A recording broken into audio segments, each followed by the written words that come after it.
এই খেলাটা এখন চলবে। এখন 6 মাস অবধি আমরা সবাই ভালনারেবল। এই বয়সে যদি ওর অত গদির প্রতি লোভ হয়, তা কেন্দ্রের বাংলার প্রতি লোভ হবে না কেন? তবে এবার ডিলিংটা একটু শক্ত হাতে হতে চলেছে, আরামসে বিজেপি জিতে যাবে। কাজটা সুষ্ঠুভাবে করুন, নিজের বিবেকের কথা শুনে বুকে হাত দিয়ে কনসিয়েন্সকে জাগ্রত করে যেটা দেশের জন্য করা দরকার সেটা করুন। না করতে পারলে চাকরি ছেড়ে দিন। খেলতে যাস না আমার সঙ্গে, বাচ্চারা হুঙ্কার দেয়, যারাই হুঙ্কার দেয় তারা সবাই কি জেতে, তারাই হয়তো খেলায় হারে। সে খেলার আগে you can do this call show kind of thing. এটা একটা তোমার লোককে অ্যাট্রাক্ট করার মতো একটা শেষ বাঁচার ইচ্ছা, বাঁচার চেষ্টা। ওয়েস্ট বেঙ্গলে should be under control very soon, এইটা আমি আশা করছি।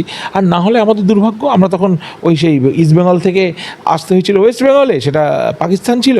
এবার ওয়েস্ট বেঙ্গল থেকে আমরা বিহার, উড়িষ্যা, বিহার ফিহারে গেলে সেফ থাকবো। কে গণতন্ত্র বিপন্ন করছে? উনি নিজের কথা বলছে না অন্যের কথা? আমার তো মনে হয় উনি সবচেয়ে বেশি বিপন্ন করছেন গণতন্ত্র।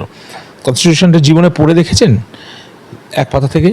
আমার অবশ্য বিশেষ পড়া নেই, কিন্তু হিস্ট্রি পড়ার সময় স্কুলে কিছুটা পড়ানো হয়েছিল, সেটা বেসিক আইডিয়া আছে। এখন রাজনৈতিক আবর্তনে ঢুকে আমি কিছুটা জানি। আমার সম্পূর্ণ দখল বা অধিকার নেই, কিন্তু যেটা তুলে যা স্টেপস নেওয়া হয় সেগুলো রাইট। সে 1 2 3 4 করে 400 আর্টিকেলস আছে না 500 আর্টিকেলস আছে, ল বুকের মতো।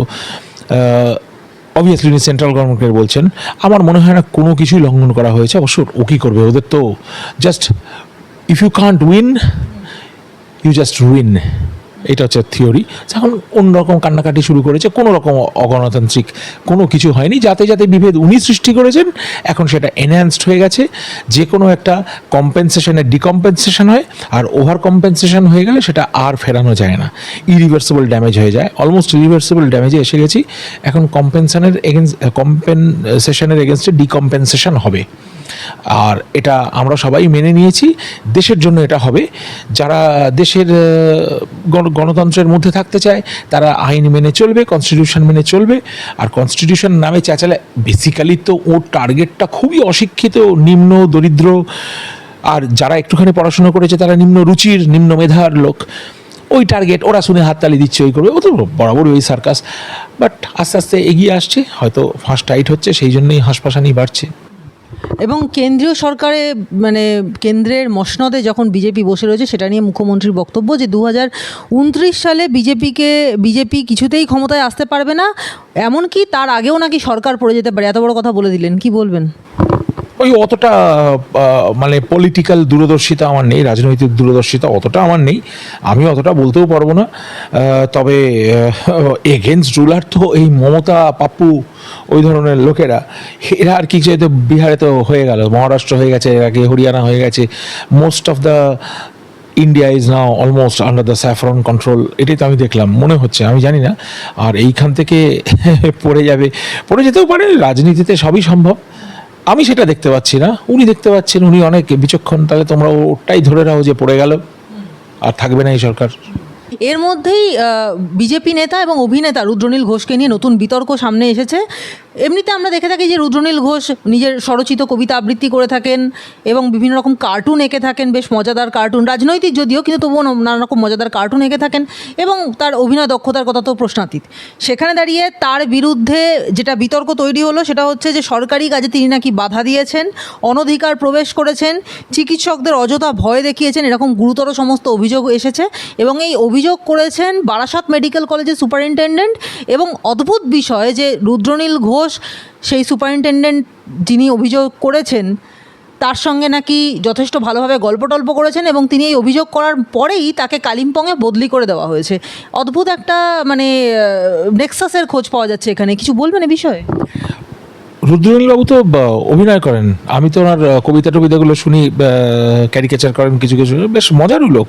আমি কদিন আগেই ওনার সঙ্গে কথা বললাম, এর মধ্যে আবার এত শত হয়ে গেল, হতেই হবে। কারণ রাজনীতিতে সামনে আসলে এখন ওরা তো সাংঘাতিকভাবে মানে ভিন্ডিকটিভ, এবং ওদের হাতে পাওয়ারটাও রয়েছে। ভিন্ডিকটিভ আমি হয়ে আমার কোনো উপায় নেই, আমি তোমাকে কোনোভাবেই জব্দ করতে পারবো না, আমার পাওয়ার নেই। ওদের হাতে পুলিশ প্রশাসন সমস্ত পাওয়ার রয়েছে চারিদিক দিয়ে। একটা মানে সিন্ডিকেট বলবো না, গুন্ডারাজ একদম। সে চম্বলের মধ্যে দিয়ে আগে শুনেছিলাম ছোটোবেলায় ট্রেন যেত না, শোলে যেরকম মানে দস্যুরানী তখন সেই ফুলন দেবী ছিলেন, তাছাড়া ওখানে একটা ডাকাত কালচার ছিল, চম্বল জঙ্গলের মধ্যে দিয়ে যেতে গেলে সব ছিটিয়ে 2-4টে রাইফেল গার্ড নিয়ে যেতে হতো, কারণ যে কোনো সময় ঘোড়া এসে ঝাঁপিয়ে পড়বে। শোলেতে আমরা যেরকম দেখেছি, তা সেই রকম এখানে প্রায় হয়ে এসেছে। ঘোড়া টোড়াগুলো নেই অবশ্য, অতটা স্কিল এদের নেই। এই ভিড়, মব কালচার এবং পুলিশ প্রশাসন সমস্তটাই হাতে। এখন রুদ্রনীলবাবু তো কদিন আগে নিজেই অ্যারেস্ট হয়েছিলেন, সেইটা তো উনি আগে এফআইআর করা উচিত ছিল। খুব বিচ্ছিরিভাবে একটা কিছু প্রতিবাদ করতে গেলেই লোকে অ্যারেস্ট করে নিয়ে যায়। অবশ্য সেই অভিজ্ঞতা অনেকেরই অল্প বিস্তর হয়েছে। আমি তো কোনো প্রতিবাদ না করেও অ্যারেস্ট হয়েছিলাম। কাজে এটা এই পশ্চিমবঙ্গের জন্য নতুন কোনো খবর নয়। তবে ওনাকে নিজে বাঁচাতে হবে। উনি পার্টির হেল্প নিশ্চয়ই পাবেন, পার্টির ব্যাকআপ রয়েছে, লিগ্যাল সেল রয়েছে, তারা দেখবে। আমার মনে হয় না উনি খুব একটা অন্যায় করার লোক, এটা আমার জাজমেন্ট। এবং যথেষ্ট মাথা ঠান্ডা লোক বলেও মনে হয়। আগে অনেক হায়ার পোস্টে কাজ করেছেন। ওনার সঙ্গে কথা বলতে বলতে আমি যেটুকু জানলাম, উনি বেশ রাজনৈতিক আমলা হিসেবে বা সরকারি আমলা হিসেবে ভালো ভালো জায়গায় ছিলেন, কাজ করেছেন, অনেক কিছু মানে ওনার কৃতিত্ব রয়েছে। সেরকম একটা লোক দুম করে অ্যারেস্ট হয়ে যাওয়ার মতো, এফআইআর হয়ে যাওয়ার মতো এইসবগুলো আমি খুব একটা বিশ্বাস করি না। এখন এই খেলাটা এখন চলবে। এখন 6 মাস অবধি আমরা সবাই ভালনারেবল। কাজে আমাদের খুব সাবধানে কথা বলতে হবে। এর ওপরেও তুমি আমি যে কেউ কেস খেতে পারে। শুধু ক্যামেরাম্যান কেস খাবে না। ও বলছে আমি তো শুধু তুলেছি স্যার, আমি তো কিছু করিনি। আর আমরা কেস খেতে পারি, ক্যামেরাম্যান কেস খাবে না, বাকি যে কোনো কেস খেতে পারে। মুখ্যমন্ত্রী গতকাল বলেছেন যে আমাকে আঘাত করতে গেলে আমিও কিন্তু গোটা দেশকে নাড়িয়ে দেবো, বাংলা দখল করতে গেলে সারা দেশকে হারাতে হবে। এবং এত লোভ কেন বাংলা দখলের? কেন্দ্রীয় নেতৃত্বের উদ্দেশ্যে মুখ্যমন্ত্রীর এই বার্তা, কি বলবেন? এই বয়সে যদি ওর অত গদির প্রতি লোভ হয়, তা কেন্দ্রের বাংলার প্রতি লোভ হবে না কেন? এখানে দাঁড়িয়ে যে সব লোভটা ওর হবে, সব চাহিদাটা ওর, সব দখলটা ওর, সব কিছু ওর হাতে চাই। অন্য কেউ কিছু চাইলেই মুশকিল। কেন্দ্র চাইছে, কেন্দ্রের বড় বড় আমলারা রয়েছে, মন্ত্রীরা রয়েছে, তারা এটার জবাব দেবে। তবে এটা খুব তো উস্কানিমূলক মন্তব্য। আমি যদি বলি বাংলা হিলিয়ে দেবো, তার মানে তো সেখানে একটা মানে কি বলবো, একটা অ্যান্টি ন্যাশনাল এবং অ্যান্টি সোশ্যাল একটা কমেন্টের আমি গন্ধ পাচ্ছি। সেটা আমি বোধহয় দেখছিলাম, ও 2-1 নাম অভিনেত্রী যিনি কঙ্গনা রানাওয়াত, উনিও বোধহয় একটা পাস করেছেন। তারপরে আমার মনে হয় রাজু বিস্তা হবে। এই কিছু কিছু যারা নামী এমপি, তারা সব নিজেদের রিয়াকশনস দিয়েছেন। এবং এটা তো অত সোজা না, গুন্ডারা ওরকমই বলে থাকে যে পাড়ার মাস্তার মানে দেখে নেবো, লুটে নেবো, ভেঙে দেবো, চলে দেবো। ওই ভিড়, মব কালচার, ওই লিঞ্চ মব, এইসবগুলো কিছু কিছু কথা থাকে যেগুলো মানে দল বেঁধে গুন্ডারা করে থাকে। উনি সেগুলো সব মানে অর্গানাইজ করে একদম প্রপার পুলিশের হাত দিয়ে সেগুলো করাতে পারবেন। এখন সেরকম একটা বেশি দূর গেলে তখন সেইভাবে এসক্যালেট হবে। এগেনস্ট অ্যাকশনও তো রয়েছে, তাই না? আমি ধরো তোমায় যদি বলি আমি গুন্ডামি করবো, ভাঙচুর করবো, তখন পুলিশ ডাকবে, পুলিশ না পারলে মিলিটারি ডাকবে, এরকম এসকালেশন হবে। আমার মনে হচ্ছে এখানে ইলেকশনের আগে ভালো রকমই ঝামেলা হবে, আমি সেন্স করছি। এবং বাইরের কিছু কিছু প্রদেশ থেকে যারা বিচক্ষণ ব্যক্তি, যারা পলিটিক্স ভালো করে ফলো করেন, তারাও মানে এক্সটিমেট করছেন যে বাংলায় বেশ ভালো রকম ঝামেলা হবে ভোটটা নিয়ে। অবভিয়াসলি দেখো, সোজাভাবে যদি ভোটটা হয়, এর পরিষ্কার কথা, সোজাভাবে যদি ন্যায্য উপায়ে মৃত ভোটার তুলে একজনের নামে 4টে ভোট না দিয়ে একে ওকে বাবা সাজিয়ে, কাকা সাজিয়ে ইত্যাদি ভাবে, তারপরে সংখ্যালঘুরা যদি হিন্দু নাম নিয়ে পাসপোর্ট রেখে সরি পাসপোর্ট তো পাবে না, ওই আধার কার্ড করে যদি ভোট দেওয়ার চেষ্টা করে, সেই কটা বন্ধ করলেই অনেকটা এদের হেরে যাওয়ার চান্স আছে। তবে এখন একটু মরিয়া তো হয়ে যাবেই, কারণ কয়েক লক্ষ ভোট তো বাদ হয়েছে শুনলাম। 35 লাখ টাকা এমনি বাদ গেছে, আরও কিছু সব ডাবল এন্ট্রি আছে 15 লাখ। শুভেন্দুবাবু ক্লেম করছেন আপ টু 1 crore, 1 কোটি মতো ভোট বাদ যাবে। 1 কোটি ভোট বাদ গেলে তখন ওই ভেঙে দেবো, লুটে নেবো, হিলিয়ে দেবো, ওইসবগুলো একটু প্রবলেম হয়ে যাবে। আর আমাদের সেন্ট্রাল গভর্নমেন্ট যথেষ্ট স্ট্রং, এবং এই ওয়েস্ট বেঙ্গল ছাড়া প্রত্যেকটা স্টেটই সেন্সিবল। বিহারে এসআইআর হচ্ছে, কোনো প্রবলেম হয়নি তো। বিহারে সব হিউজ ল্যান্ডস্লাইড জিতেছে ওরা, কিন্তু কোনো জায়গায় প্রবলেম হয় না। মহারাষ্ট্রে প্রবলেম হবে না, হরিয়ানায় প্রবলেম হবে না, আমার মনে হয় ইভেন তেলেঙ্গানাতেও প্রবলেম হবে না। ওয়েস্ট বেঙ্গলে যত প্রবলেম সেটা ডিল করতে হবে। সাংসদ যারা আছেন তারা সবাই মিলে বসে আলোচনা করে পার্লামেন্টারি ওয়েতে কনস্টিটিউশন মেনে এটাকে ডিল করতে হবে।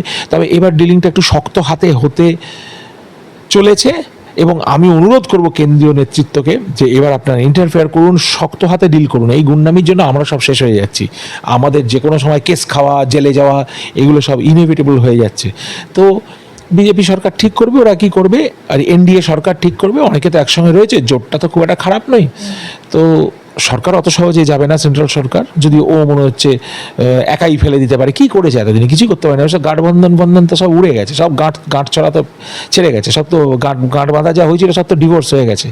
এখন লাফালাফি করে চেঁচামেচি করে প্যানিক করিয়ে যে কটা লোককে কাটানো যায়, তারপর সবাই যদি মাথা ঠান্ডা করে সুস্থভাবে ভোট দেয়, কি হতে চলেছে আমরা বুঝতেই পারছি। এসআইআর ইস্যু নিয়ে মমতা বন্দ্যোপাধ্যায়ের মন্তব্য হচ্ছে, আমি কিন্তু ফর্ম ফিল আপ করিনি, আপনারা করবেন।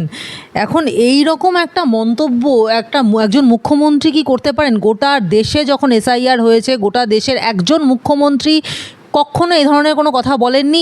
এমনকি যে সমস্ত বিরোধী দলগুলো, মানে বিরোধী দলেদের শাসিত যে রাজ্যগুলো আছে, যেমন কেরালা, এই সমস্ত জায়গা, এরাও কিন্তু এসআইআরকে সুস্থভাবে মেনে নিয়েছে। সেখানকার থেকেও কোনো এরকম খবর আসেনি, অপ্রীতিকর ঘটনার কথাও শুনতে পাইনি। কিন্তু আমাদের রাজ্যেই এসআইআর নিয়ে যত সমস্যা, এবং এখন তো মুখ্যমন্ত্রীও পর্যন্ত কখনো বলেছেন যে এসআইআর বন্ধ করে দেওয়া উচিত, এবং এখন বলছেন আমি এখন এসআইআরের ফর্ম ফিল আপ করিনি। কি বলবেন, একজন মুখ্যমন্ত্রীর মুখে এরকম কথা কি মানা যায়? ইনি তো এরকমই, এর থেকে দ্যাট ইজ দ্য স্ট্যান্ডার্ড। ও তো স্ট্যান্ডার্ড সেট করে দিয়েছে, ওই স্ট্যান্ডার্ডেই খেলছে। যে স্ট্যান্ডার্ড ও সেট করেছে, উনি সেট করেছেন, সেই স্ট্যান্ডার্ডে উনি খেলছেন। এতে অসুবিধা, উনি ভোট দেবেন না, এসআইআর না হলে ভোট হবে না। আমি যেমন এসআইআর ফর্ম ফিল আপ করিনি, আমার সিটিজেনশিপ আলাদা, আমি ফর্ম ফিল আপ করিনি, ন্যাচুরালি আমি ভোট দেবো না। ফর্ম ফিল আপ না করে ভোট দেওয়া যাবে না, উনি দেবেন না। আর ওইটা যদি বলেছেন যারা ফর্ম ফিল আপ করবে না তারা ভোট দেবে না, এটা কিন্তু ব্যক্তিগত অধিকার সবাইরই আছে। তুমি চেষ্টা করলে ফর্ম ফিল আপ করে দিয়ে এলে, তুমি ভোট দিতে চেষ্টা করলে যেতে দেওয়া উচিত। তুমি এটাও করতে পারো, আমি ভোট দেবো না, অনেকে থাকতে, সেটা তো তোমার স্বাধীন সার্বভৌম একটা রাজত্বে তুমি বাস করো, তোমার স্বাধীন একটা নিজস্ব একটা ডিসিশন হতে পারে। তুমি বললে আমি ভোট দেবো না, উনি ভোট দেবেন না, যারা ভোট দিতে চায় না তারা দেবে না। এতে ভালো খারাপের কিছু নেই। ভোটের দিন যেন আবার গিয়ে উপস্থিত হয়ে আমি ভোটটা দেবোই, আমি এই বলে, ওটা হবে না মনে হয়। ওটা তো জোর করে একটা ভোট ঢুকিয়েও দিতে পারেন, একটা ভোট দেবেন, কিন্তু বাকি যারা উনি তো রাঘব বোয়াল, উনি নিজের খেলাটা ঠিক খেলে দেবেন, বাকি সবাইকে ইনস্টিগেট করছে আপনি ভোট দেবেন কি দেবেন না। যারা ওর কথা শুনে এসআইআর ফর্ম ফিল আপ করবে না, আমি তো এনকারেজ করবো, ওর সাপোর্টারই নিশ্চয়ই ওর কথা শুনবে। করবেন না আপনারা, একদম ফর্ম ফিল আপ করবেন না, দেবেনই, যাবেননি ভোটের ধারে কাছে, আরামসে বিজেপি জিতে যাবে। Give us that opportunity. আরেকটা বিষয় প্রশ্ন করতে চাই, যে গোটা দেশে যখন এসআইআর হয়েছে, সমস্ত জায়গায় বিএলওরা গিয়ে নিজেরা ফর্ম ফিল আপ করিয়ে এসেছেন, সাধারণ মানুষকে ফর্ম দিয়ে এসেছেন, সেখান থেকে ফর্ম জমাও নিয়েছেন, এবং কোনো জায়গা থেকে আমরা এমন কোনো খবর পাইনি যে বিএলওরা বলছেন যে আমরা অত্যন্ত মানসিক চাপের মধ্যে ভুগছি, আমরা মানে প্রায় প্রাণহানি হয়ে যাবে আমাদের, বা আমরা আত্মহত্যা করব, এই ধরনের কথা সারা ভারতে এতজন বিএলও কাজ করেছেন তাদের কারোর কাছ থেকে শুনতে পাইনি। কিন্তু এই পশ্চিমবঙ্গই বারবার এসআইআর নিয়ে কিন্তু খবরের শিরোনামে উঠে আসছে, এবং বিএলওরা একটা ধর্ণা মঞ্চ পর্যন্ত বানিয়ে ইলেকশন কমিশনের সামনে তারা ধর্ণা দিতে বসেছেন, যে তাতে নাকি তাদের প্রচণ্ড মানসিক চাপ হচ্ছে, প্রচণ্ডভাবে তারা হ্যাম্পার্ড হচ্ছেন, এবং এতটাই তারা মানসিক চাপে প্রায় মরে যাচ্ছেন যে কেউ ভাতের থালার সামনে কেঁদে ভাসাচ্ছেন, কেউ বা আত্মহত্যা করছেন। তো এবং আমাদের রাজ্যে যে কোনো মৃত্যুই এখন নাকি এসআইআর-এর জন্য মৃত্যু হয়ে উঠেছে। এই বিষয়টা নিয়ে কি বলবেন? আগেও তো এটা কদিন আগে উঠেছিল না, যে একরকম হাতের লেখা একটা লাইন, দ্বিতীয় রকম হাতের লেখা, এগুলো তো যে কোনো একটা বাচ্চা ছেলে যে টডলার, সে ছেলেটাও বলে দেবে mummy there is something fishy in it. তা এটা উনি করছেন, চেষ্টা করছেন, এগুলো সব শেষ চেষ্টা আর কি। সে মরিবার আগে একটা খড়কুটো আঁকড়ে ধরার একটা শেষ চেষ্টা বলে করছে। এসআইআরকে এখন এসআইআর হয়ে গেছে, উনি বলেছিলেন হতে দেবো না, হয়ে গেছে, এসআইআর হয়ে গেছে। কিছু বিএলএ কাঁদবে, সিয়াচিনে সেনারা ডিউটি করছে না, বিএসএফরা ডিউটি করছে না, ডাক্তাররা ডিউটি করছে না। আর আরেকটা আত্মহত্যা শুনেছো তো, যে ওয়ার্ল্ডের এরকম আত্মহত্যা হয়নি, ওই অভয়া মেয়েটা আত্মহত্যা করলো না কদিন আগে, আর জি করে আত্মহত্যা করলো তো, তা সেইটা নিয়ে তো কোনো রকম, সেটা নিয়ে তো 10 লাখ টাকা দিতে চেয়েছিল, তো এখানে 10 লাখ টাকা দিয়ে দেবে সবকটা বিএলওকে 10 লাখ টাকা। আর তাদের যদি চাকরির প্রতি কোনো আকর্ষণ না থাকে, তারা কাঁদবে, সুইসাইড করলে তো মিটে গেল, বেঁচে গেল, এই রাজত্ব থাকতে হবে না। আর তাদের পরিবার বুঝবে, তারা যারা অ্যাক্টিং করছেন বা যারা 2 নম্বরই করছেন, কিছু বিএলও 2 নম্বরই করছে চাপে পড়ে, আমি মানছি, তাদের যে নেগেটিভ অ্যাটিটিউড হয়ে দাঁড়িয়েছে এসআইআর প্রতি, সেটা নেগেটিভিটিটা তো রিফ্লেক্ট করলে চলবে না, কাজটা করতেই হবে। আমি চাই না চাই অনেক সময় অনেক কাজ আমাদের না চাইলেও করতে হতো। কিছু সময় সার্জেনদের সঙ্গে আমাদের অ্যানাস্থেটিস্টদের বচসা হতো যে এই কেসটা কি করা দরকার, সার্জেন বলছে করা দরকার, আমি বলছি না করলে ভালো হয়, বা উল্টো সার্জেন বলছে করার দরকার নেই, আমি বলছি তোমাকে খুলতে হবে পেটটা, আমার মনে হচ্ছে পেটে প্রবলেম। এগুলো তো হাই লেভেলের প্রবলেম, বাট এগুলো তো দুটো শিক্ষিত লোকের মধ্যে আলোচনা, সেই আলোচনাটা অন্য মার্গের। এই আলোচনাটা তো বুঝতেই পারছো কোন রুচি কোন লেভেলে আলোচনা। এইটা নিয়ে কোনো আমাদের কথা বলেই কোনো লাভ নেই, সেন্ট্রাল গভর্নমেন্ট থেকেই পুরোটা করাতে হবে। এবং বিএলওদের চাকরির যদি তোমার এই কাজটা করতে গিয়ে তোমার যদি এখন তুমি কেঁদে ভাসাও বা তোমার যদি চাপ সৃষ্টি হয় আমার ইন্টারভিউটা নিতে এসে, তাহলে তুমি আর তোমার এমপ্লয়ার বুঝবে। It's between the employer and the employee, they are going to decide তুমি চাকরিটা রাখবে কি রাখবে না। তুমি বলতে পারো যে আমার খুব চাপ হয়ে যাচ্ছে, ডক্টর ব্যানার্জির কাছে যাচ্ছি, উনি প্রচণ্ড রাগী লোক, উনি রেগে কথা বলেন, আমাদের সঙ্গে ভালো ব্যবহার করেন না, আমি যাব না সেখানে। যেতে পারো, কালকে থেকে তোমার চাকরিটা থাকবে না, তাই না? তা বিএলওরা অলরেডি বিহালে 50 জন না 60 জন নাকি 58 জন, whatever the figure maybe, around 50 people are behind the bars. বিএলওদের আমি তোমাদের ক্যামেরার মাধ্যমে একটাই ওয়ার্নিং দেবো, কাজটা সুষ্ঠুভাবে করুন, নিজের বিবেকের কথা শুনে বুকে হাত দিয়ে কনসিয়েন্সকে জাগ্রত করে যেটা দেশের জন্য করা দরকার সেটা করুন। না করতে পারলে চাকরি ছেড়ে দিন। তবে 2 নম্বরই করে ওই ওপরের চাপটা খেয়েছি বলে আমি দুটো মানে আমার বাবার নাম প্রণব ব্যানার্জি না করে ভগবত ব্যানার্জি করে দিল কি খগেন সেন করে দিল, ওইগুলো করলে ওদের বিপদ আছে। আজকে এক্ষুনি রিয়াকশানটা টের পাবে না, এখন সব কম্পিউটারাইজড, সব ডিজিটাল। ও সই করুক, স্ট্যাম্প দিক, কী সব শুনছি স্ট্যাম্প দিচ্ছে না, সই করে দিচ্ছে, নানা রকম চেষ্টা করতে পারে, কিন্তু সই করলেও তোমাকে জিজ্ঞাসা করা হবে। আর তুমি যদি সেগুলো স্ট্যান্ড আপ না করতে পারো, ক্রস এক্সামিনেশন যখন হবে, ওকে যখন ওর এমপ্লয়ার জিজ্ঞেস করবে, যদি সেরকম একটা খাট্টা মিঠা লোক হয়, তাহলে তো তুমি ধরা পড়ে যাবে, তোমার চাকরিটি যাবে। এবং সবচেয়ে বেশি ভয়ের কথা হচ্ছে যদি তুমি 2 নম্বরই করো, তুমি 2-1 দিন জেলে থাকতে পারো, কিন্তু ওই নন মেলেবল অফেন্স হয়ে যেতে পারে। সেইটা বুঝে শুনে ওরা ওদের মতো কাজ করবে, তাই না? নাইট ডিউটি করতে হয় মানুষকে। আমি 2015 অবধি নাইট ডিউটি করেছি, আমাদের নাইট ডিউটি একদম game on, whole night, 12 hours, 14 hours, 18 hours অবধি কোনো ব্যাপার না। এখন উনি ফালতু চেঁচাচ্ছেন, যাও গিয়ে দেখে এসো ডাক্তারদের কী ডিউটি পড়েছে, এনআরএস মেডিকেল কলেজে যাও, মেডিকেল কলেজে যাও, আরজি করে যাও, দেখো 36 আওয়ার্স। ওই মেয়েটা আত্মহত্যা করলো কেন? ডাক্তারবাবু আমার 36 আওয়ার্স ডিউটি করতে গিয়ে মেয়েটা আত্মহত্যাই করে ফেলে। আত্মহত্যা করেছিল তো, সবাই তো তাই বলছে, সেটাই তো এখন মেনে নিয়েছি আমরা। ডাক্তারবাবু আমার একটা প্রশ্ন আছে, যে যারা আজকে টিচার তারা এখন তাদের বক্তব্য হচ্ছে যে স্কুলের চাপ সামলে, বিএলওর ডিউটি সামলে তারা আর পারছেন না, তাদের ভীষণভাবে মানসিক চাপ তৈরি হচ্ছে। আমার একটা প্রশ্ন, যে এরকম টিচিং প্রফেশনে আসার জন্য প্রচুর ছেলে মেয়ে এসএসসির পরীক্ষা দিয়েছিল, আজকে যারা চাকরি করতে করতে হঠাৎ করে চাকরি হারা হয়ে গেল। আমরা জানি সরকারি চাকরিটা পার্মানেন্ট চাকরি, পেলে আর হারাবে না, সেখানে সরকারি চাকরিটাও যখন তাদের হাত থেকে চলে গেল, আজকে তাদের কি অবস্থা? তাদের মানসিক চাপের সঙ্গে কি এই চাপের কোনো তুলনা হয়? না, হয় না তো। চাকরি নেই, তারপরে গাদাগুচ্ছে টাকা দিয়ে ওর বাড়িতে গিয়ে টাকা দিয়ে, এবং টাকা দেওয়াটাই নির্বুদ্ধিতা। আমি ধরো একটা লটারির জন্য তোমার কাছে 1 কাড়ি টাকা নিয়ে গেলাম, তুমি টাকাটি মেরে চম্পট দিলে, তখন আমি লোকের কাছে যদি বলি ও আমার টাকা নিয়ে গেছে, সেটা তো দে হ্যাভ অ্যাক্টেড ফুলিশলি। বাট এখানে চুরির একটা এমন বাতাবরণ করে দিয়েছে, চুরিটাই নর্মাল, ওটাই অধিকার। ওই অধিকার করতে গিয়ে কিছু লোকের গলা কাটা পড়েছে, কিছু নিরীহ লোকও মারা পড়েছে, এটা হবেই। এবং সম্পূর্ণ স্টেটটাকে উনি অবিকল করে, মানে কী বলবো, একদম মানে স্ট্যাগনেন্ট করে দিতে চাইছেন, পুরো স্টেটটাকে উনি ডিস্ট্রয় করে দিয়েছেন। শিক্ষা, ডাক্তারি, পুলিশ, সমস্ত যে মেন প্রশাসন, যেগুলো 5টা ফুট একটা সোসাইটি দাঁড়িয়ে থাকার, সেই 5টা পাই একদম নষ্ট করে দিয়েছেন উনি। এখন বহু বছর লাগবে এটা সামলাতে যদি হারে। আর যদি জিতে যান তাহলে আমাদের আর কোনো ভবিষ্যতের কোনো আশা নেই। টিচার এমনিও নেই, বিএলওরা যারা ডিউটি করতে পারছেন না তাহলে রিজিগনেশন দিয়ে দিন, বলে আমি আর কাজ করবো না। তাহলে সেন্ট্রাল গভর্নমেন্ট বুঝবে, কারণ এসআইআরটা হবেই। এইবার কি হবে? এইবার দিল্লি থেকে লোক আসবে, এবার বম্বে থেকে লোক আসবে, হায়দ্রাবাদ থেকে লোক আসবে। আমি তো তাই সাজেস্ট করবো, ইউ ক্যান রিজাইন, তাই না? তা তোমার চ্যানেলটা, তোমার ক্যাম্পেইন কলিং মিডিয়া তো থেমে থাকবে না। You can resign, you can take the decision যে কাল থেকে আমি আর আসছি না। You have the rights to do that, তাই না? তা তোমার যিনি চ্যানেল চালাচ্ছেন, তিনি তোমার জায়গায় অন্য ছেলে, অন্য মেয়ের সঙ্গে কথা বলবেন, তারা কালকে এসে ইন্টারভিউ নেবে। Things must run. Show has to run, show must go on, show তো বন্ধ হবে না।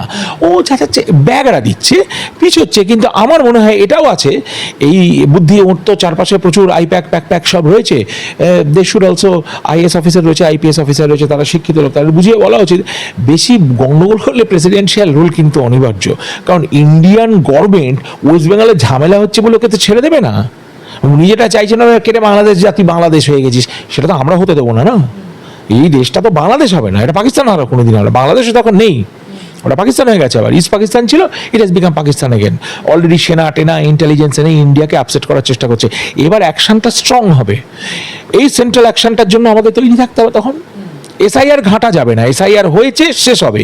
বিএলওরা আত্মহত্যা করলে বলা, আমি বলবো হাত জোর করে আপনি আত্মহত্যা করবেন না, রেজিগনেশনটা দিন। আর যা যা 2 নম্বরই করেছেন সেটা কিন্তু আর কথা না।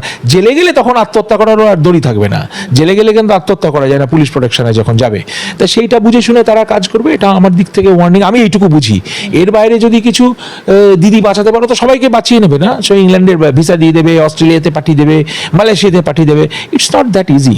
লাইফে বেঁচে থাকলে বুঝতে পারবে একটা প্লেনের টিকিট কেটে মালয়েশিয়া পৌঁছানো মুশকিল আছে, কাজে কেটে যাবে রাঘব বলরা, চুনোপুটিরা মরার জন্য প্রস্তুত হও। এখন ঠিকভাবে যদি ভোট, এসআইআর ইত্যাদি করতে না পারো, বিএলও কাঁদছে, কেঁদে ভাসাচ্ছে, ওকে বলেছে, ও কাঁদছে। মুখ্যমন্ত্রী বলছেন যে বিজেপিকে, মানে বিজেপির উদ্দেশ্যে মুখ্যমন্ত্রী ঠিক এই ভাষায় বলছেন যে বিজেপিকে বারবার বলি আমার সাথে খেলতে যাস না, আমি যে খেলাটা খেলবো সেই খেলায় তোমরা আমাকে ধরতেও পারবে না, ছুঁতেও পারবে না, নাগালেও পাবে না। এজেন্সিকে লেলিয়ে দাও, লোক গুজে টাকা দিয়ে দিলেও ভোট পাবে না, কারণ এটা বাংলা। ঠিক এই ভাষায় মুখ্যমন্ত্রী একটা সর্বভারতীয় দলের উদ্দেশ্যে ভাষণ দিচ্ছেন, এবং তিনি মুখ্যমন্ত্রী একটা এমন দলের যেটা সর্বভারতীয় দল না, তিনি একটা আঞ্চলিক দলের তিনি প্রধান হয়ে একটা সর্বভারতীয় দলের বিষয়ে এই ভাষায় কথা বলছেন। কি বলবেন এই বিষয়ে? কেন্দ্রীয় মন্ত্রী যারা রয়েছেন তাদের জিজ্ঞাসা করুন, তাদের ইন্টারভিউ করুন। নিশ্চয়ই এখন অবধি উনি জিতে এসছেন, তুই তোকারি করাটা প্রথম কথা আমার স্বভাব নয়, আমি ওগুলো শুনলেও কানে আঙুল দিই। তো ওটা তুই তোকারি, তুমি বলা, যাকে তাকে অকাতের বাইরে গিয়ে, তাই না? কথা বলতে গেলে আমি তোমার পারমিশন নিয়ে তোমায় তুমি বলা শুরু করেছি, তুমি আমার মেয়ের বয়সী বলে, তাহলে আমি তোমায় নিশ্চয়ই আপনি বলতাম, আর একটু বড় হলে আমি তোমায় আপনি বলতাম, এটা নর্মাল। এই নর্মসগুলো যারা মেনটেন করে না, তারা তুই তোকারি, একটু গালিগালাজ, বহু সময় এডিট করেও বাধ্য হয়, গালিগালাজও দিয়ে ফেলেন মুখ দিয়ে, যে যার যেরম ভাষা, যার যেরম আপব্রিঙ্গিং, অভিরুচি, সে সেরকম ভাষা ব্যবহার করবে। আমরা ওরকম ধরনের ভাষা ব্যবহার করি না। আর সেন্ট্রাল গভর্নমেন্টকে রেসপন্ড করতে হবে এইসব কমেন্টের। খেলতে যাস না আমার সঙ্গে, বাচ্চারা হুঙ্কার দেয়, যারাই হুঙ্কার দেয় তারা সবাই কি জেতে, তারাই হয়তো খেলায় হারে। সে খেলার আগে you can do this call show kind of thing. এটা একটা তোমার লোককে অ্যাট্রাক্ট করার মতো একটা শেষ বাঁচার চেষ্টা। কিন্তু খেলবে, খেলা যখন হবে তখন নিশ্চয়ই এবার সেটা সেন্ট্রাল গভর্নমেন্টকে দিতে হবে। আপাতত তো সবার মনেই একটা প্রশ্ন আছে যে সেটিং হয়ে রয়েছে কিনা, কি করে স্পর্ধা হয় একটা লোকের এই কথাটা বলতে, তাই না? আমরা যখন চাকরি করেছি, আমরা যে লেভেলেই চাকরি করুক, সবাই তো একটা ডিসিপ্লিন, অবশ্য এটা ইনগ্রেন ডিসিপ্লিন আমাদের মধ্যে ছিল। আমরা তো এইভাবে রিভোল্ট করতে পারিনি না, কথা বলতে হয়, ভদ্রভাবে বসে ডিসকাশন করতে হয়। খেলতে যাস না, ফার্স্ট না, এগুলো কথাগুলো তো বলা নেই। পলিটিক্স যখন হচ্ছে, উনি যখন এটাকে খেলায় নিচ্ছেন, এটাকে সেন্ট্রাল গভর্নমেন্টকে রেসপন্ড করতে হবে। কেন্দ্রীয় মন্ত্রী যারা রয়েছেন, বিরোধী দলনেতা, শুভেন্দুবাবুকে জিজ্ঞেস করুন এটার উত্তরটা কী হবে খেলতে যাস না। উনি নিশ্চয়ই, উনি তো একটা টিমের ক্যাপ্টেন, শুভেন্দুবাবু এই টিমের ক্যাপ্টেন। দুটো ক্যাপ্টেনের আর কি, দুটো বক্সিং ম্যাচের আগে দেখবি একটা ওয়ার্ম আপ হয়, বক্সাররা এসে মুখোমুখি দাঁড়ায়, 2-4টে ঘুষি টুসিও মারে, আবার সিকিউরিটিরা তাদের সেপারেট করে। এটা খুব মজার। বড় একটা যদি হেভিওয়েট ফাইটিংয়ের ফাইনাল দেখো, দেখবে মজা। মানে আগের দিন একটা শো থাকে, দুজনে দাঁড়ায়, স্যুট বুট পরে এসে একটু ধাক্কাধাক্কি হয়, চোখের দিকে চোখ, এটা ইন্টিমেশন গেম। কিন্তু সেটা বক্সিং অব দি অ্যালাউড। রাজনীতিতে ইন্ডিয়ার মতো একটা সভ্য দেশে এটা অ্যালাউ হওয়া উচিত নয়। আপনি বিরোধী দলনেতার কথা বললেন, কিন্তু বিরোধী দলনেতাকেও তো ছেড়ে কথা বলছেন না। বিরোধী দলনেতার উদ্দেশ্যে বলছেন, তাকে নাম না করে বলছেন ছোট স্যার। এই কটাক্ষ করে মমতা বন্দ্যোপাধ্যায় বলছেন বাঁশের চেয়ে কঞ্চি বড়, শাড়ির চেয়ে গামছা, আর মন্ত্রীর চেয়ে আমলা বড়। কি বলবেন? এই যে চিপ কবিতা, এপাং ওপাং ঝপাং, এটা শুনে এসছে, ঠিকই, স্ট্যান্ডার্ডটা ঠিকই আছে না?